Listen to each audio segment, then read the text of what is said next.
Actually, thanks for the question. I think it's a bit interesting question because I would think that REC is a special NGO because a research institute is probably have a different view on this issue. But what I would say is that there are, and I would talk now about a research institute, which is a think tank point of view, how they have to behave in that sense that our experience shows, and I think that was a success factor in REC's operation in the last 10 years, was that what you have to do is that you have to keep your neutral way of thinking and watching the issues and the problems, and the only way you can do it that you are diversified in that sense that you have to work not only for government, because if you only work for governments, there will be a bias in your work. If you work only for civil society, that's another.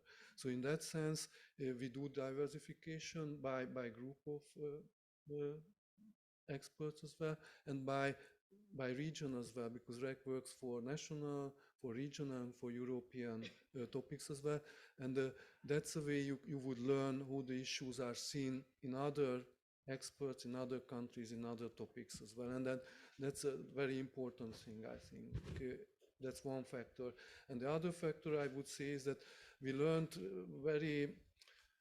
it was a quite difficult learning process for us, that it's not enough if you are doing good papers, because good papers will be there in the drawer. But what we made with this foundation is that we are really putting high emphasis on dissemination of the results, because that's another learning process that, okay, you have these nice studies, you learn yourself a lot from this. Maybe your who ordered the study learns a lot, but you have to teach the others as well that, okay, what are the outcomes? And what we learn from it, it's very important from the beginning that if you are really a real think tank, that you have to go for project and research plans where it will be available for the public as well.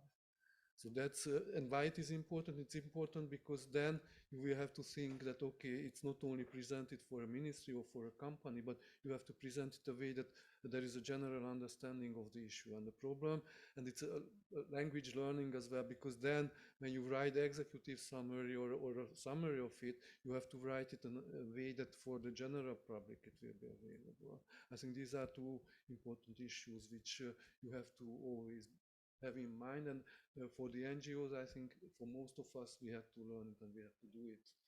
And that's quite critical in a sense that then you can call yourself a think tank if you really make your results available for the public. And then you have to put money, resources, time available for that.